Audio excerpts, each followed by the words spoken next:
Hi, this talk is not going to be about Bangalore. There will only be one mention of Bangalore. So hopefully people tired of Bangalore being mentioned. The original title of the talk was Making Political Archives on the Internet, the Constitution, Hate and News. With some reflection, I've decided the talk should be titled Making Political Archives Outside of the Internet, the Constitution, Hate and News. My hope today is to leave you all with a curious desire to engage and make with the political internet and outside the internet in other languages, to do it together, to hopefully find community and company to do it together. I'm Adhavan. I'm a technologist of sorts, working in place-based social contexts. I work with Aruvu and Living Labs Institute.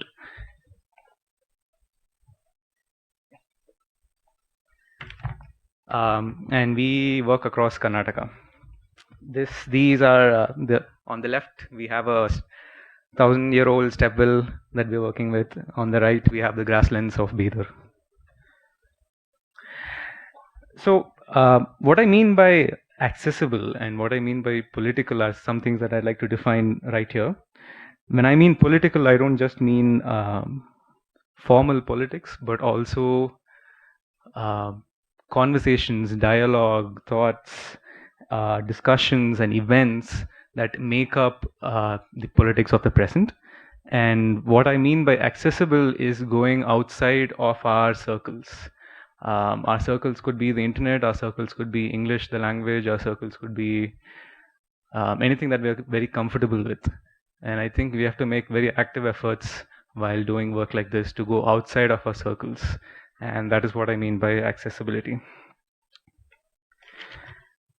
When I mean accessibility, I also mean coming up with ways to use common languages that are understandable across broad paths of our neighborhood, our country, our city, our state. And a good example is if you look at political symbols that we use in the country, they're very common icons or events or occurrences that are very commonly understandable. So when I mean accessible, I think you can think of these kinds of things which are understandable by people across language, education, culture, context, geography. I'm going to be talking about two works through which I've come to understand the political present. And my introduction to both of these works, one of which is the Where Does Hate Live platform, and the other is the Constitutional Observer, began with social media accidents. There's a lot of history that I did not know. I was a post 2000 born, and I was born into a time when not much of the pre 2000s is being discussed in terms of political history. I came across videos like this on Instagram and on Twitter, and when you see videos of people and men being lynched and sort of begging to not be hurt and fought with, they're being lynched solely because there's an assumption, a prejudice, an opinion that they were carrying cattle to be slaughtered. And you'll find many of these videos on the internet. And I did not know what made this possible. I'm a naive college student at this time, and I'm thinking, what makes this possible? What is the political environment in that place? What is the culture? What is the people? And I'm privileged enough to be to have gone to school and to have grown up in a context that's not so immediate to the context of these videos. I did not know much of what happened in 92 or the events leading to 92 with the Ram Yatra. I hope the Ram Yat Yatra. I hope people can recognize what scene this is. I can see a I can see a age distinction in people who are nodding, and I've seen this in my friend group as well. I did not know what sort of events led to 2002 in Godra. This is the year I was born. But of course, it's only the everyday that leads to events like this. There are very small events that happen across time, space, geography, and political circles that lead to these larger events. But standing in 2025, we only see and remember these large instances of, or at least when I attempt to understand these in the past, I see these two big events, but I don't know too much about the everyday happenings. So this context is with which I wanted to understand the present. So what happens in the everyday that leads to bigger events like this that still happen in the country? And that led to the work of Where Does Hate Live? I've been working on this for 2 to 3 years now. Where Does Hate Live geolocates and displays an archive of violent events, speech and misinformation, and more forms of hate. It's meant for a person to be curious about where they're from. You know, you're from Chennai, you're from Bombay, you're from Kolhapur, and you go near your place and you attempt to understand what kinds of violent events are happening in the place around you.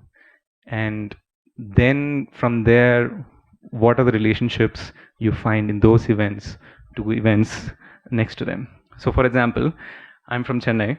I'm curious about the kinds of events that have happened across the last few years. I come across this article, unique initiative of Southern Railways to transport livestock runs into Gaurakshaks, 28 May 2017. So it's a Indian Railways South Railways train going from Maniambadi, I think, and goes to Assam, and there are Gaurakshaks waiting in Assam who assault the driver, the veterinary caretaker, and they take the cows. And this makes me curious to see what kinds of events have happened in the railways as an institution, in the railways as a geography, in railway tracks, in railway stations, in the Indian Railways as an institution, which might or might not perpetrate, or I don't want to say perpetrate, but allow such events to happen. So my search was railways in the south of India. One of the first few reports that come up was trained with NEET students from Tamil Nadu delayed by devotees offering namas, 2018. This is a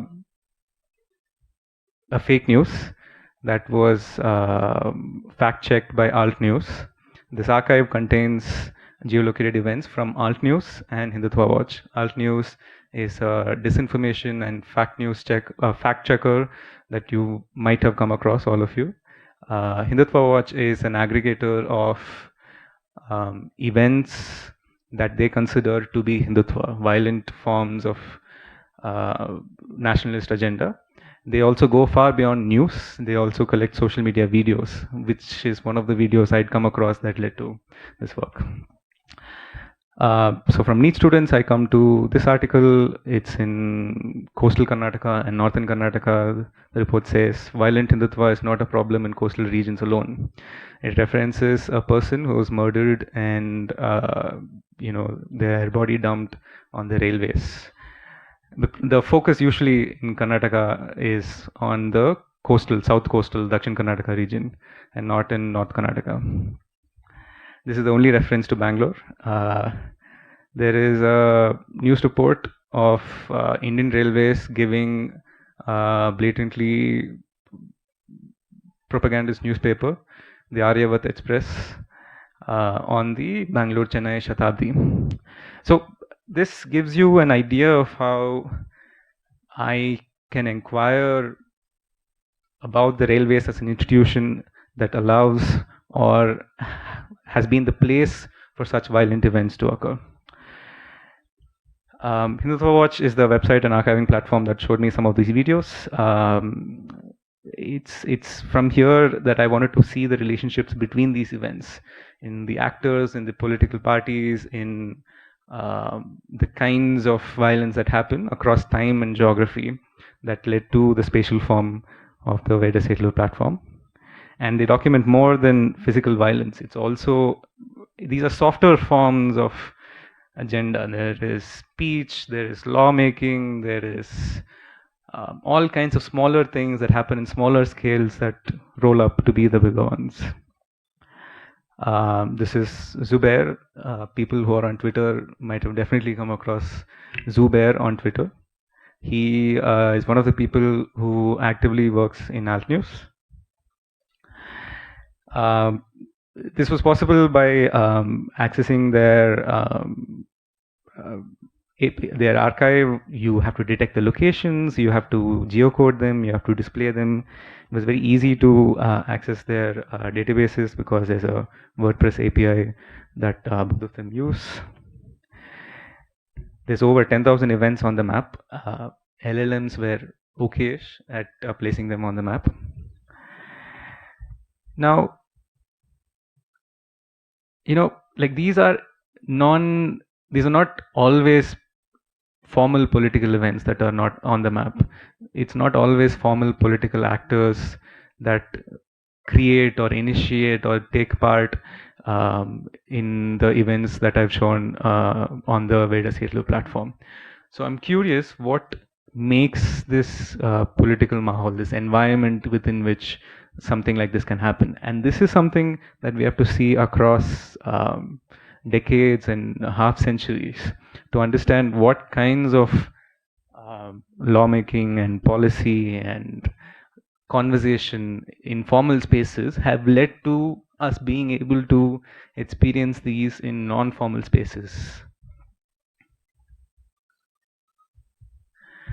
And the other thing I came to realize is this archive, the Hindutva archive, also documents movements against hate, protests, statements of people standing up. So how do we see these efforts to stand up, and how do we see through them the political mahal that exists now? This led to the work of the Constitutional Observer. It's a comparative interface for understanding what the discourse surrounding a topic has been in the Lok Sabha currently and in the Constituent Assembly, which is the assembly which made our constitution between 47 and 50. So for example, I ask a question, whose travel must be taxed? And this is Mahavir Tyagi saying 1949, October 16th, in the Constituent Assembly. The state renders no free service to the people except a few dozens of quinine mixtures mixed with water. Doctors charge their fees, treat the people on payment. The state is not actually rendering any free service except that we are giving our citizens a psychological satisfaction to enjoy in their belief that they're a free people.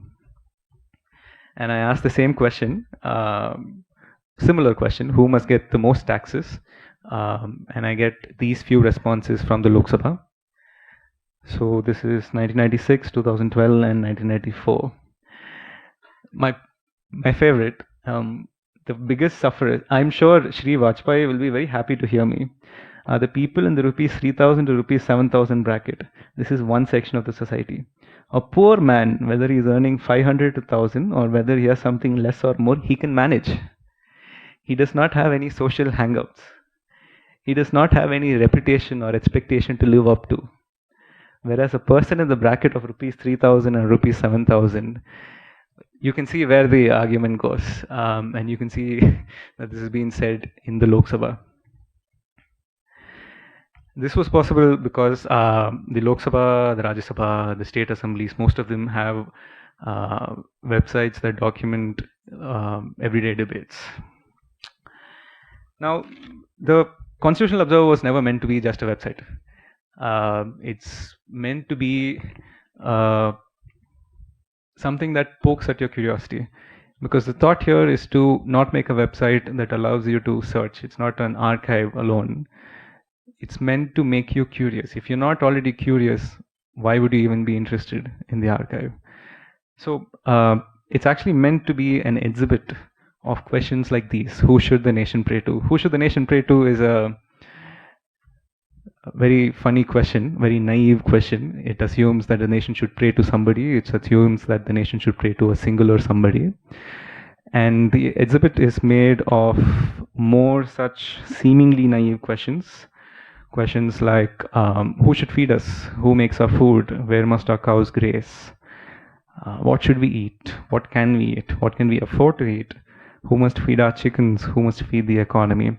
Now, these questions, when you read in a series, which I've noticed in people who come to public exhibits, have made people who are not necessarily directly interested in large political questions become very interested in the politics of very everyday questions like what can we afford to eat? Who must feed the economy? Who must the economy feed? These are photographs from an exhibit outside Vidhan Sauda last year, where sadly the questions are all in English. But even though they were in English, there was a very wide and diverse audience who had come to the Democracy Day celebrations last year. And these are English-speaking students. There are Urdu, Hindi-speaking students, Kannada-speaking students, and there are older people who can only speak Urdu, Hindi, Kannada. And you see these students translating and communicating what it is to the older people who don't or read English.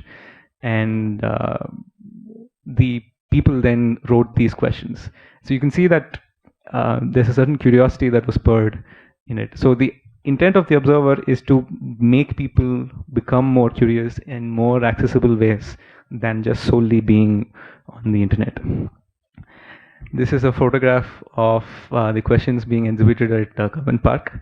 If you can see the khaki pants and the leather shoes, we were asked to leave Kaban Park because this event was organized in memory of Gauri Lankesh. And we had not asked explicit permission, but apparently you don't get permission for events like these. And we were asked to pack up.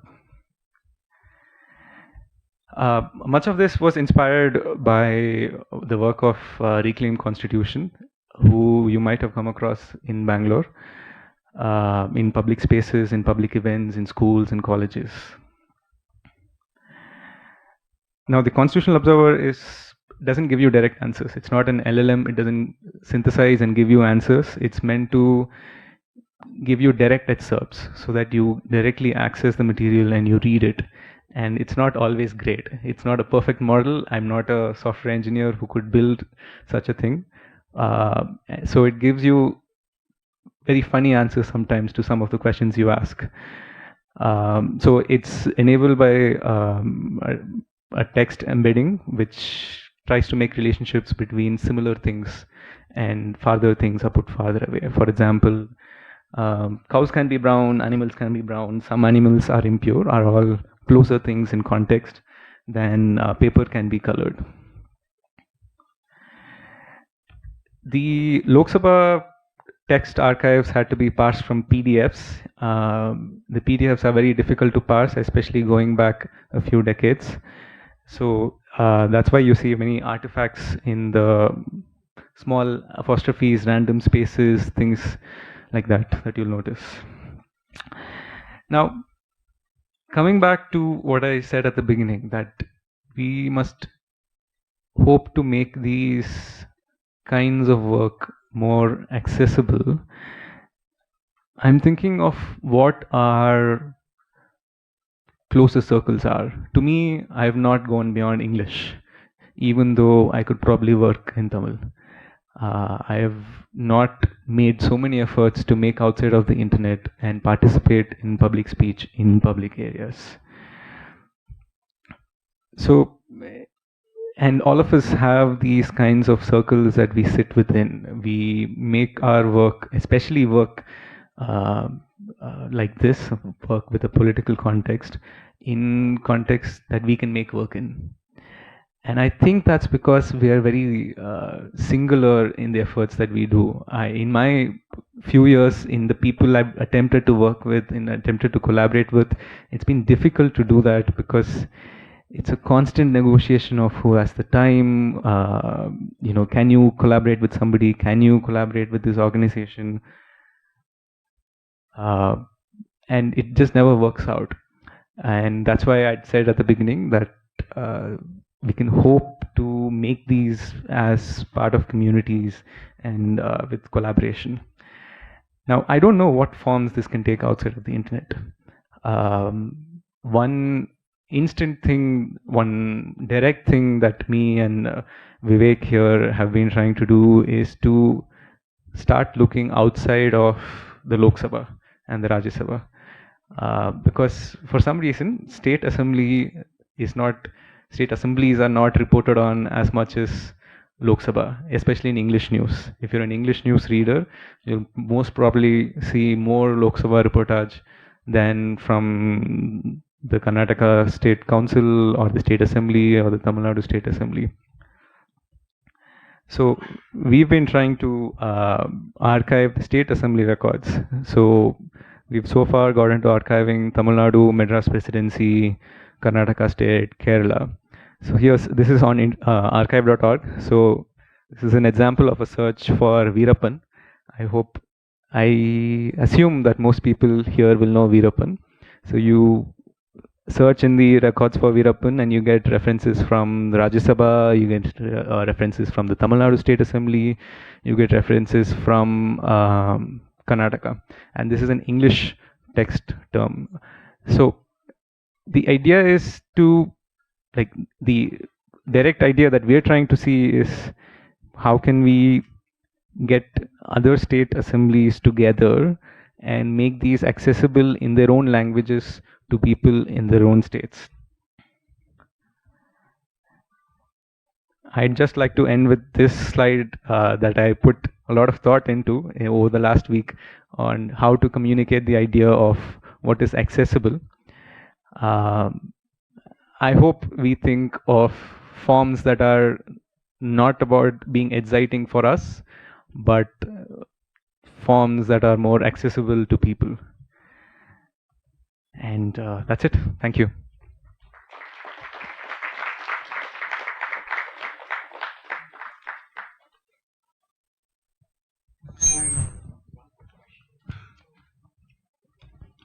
How many questions do we have time for? One?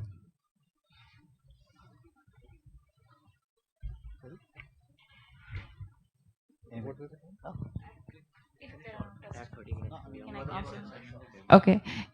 I don't have a question. I just want to compliment the nature of the talk. I think it went into a lot of different directions, but also like the aesthetic of what you tried to do with using the drawings, etc. Like I thought it was such a great balance of the left and right sides of your brain. So thank you for that. And really the depth of it. Thank you. Would love to talk offline. Thank you. Question.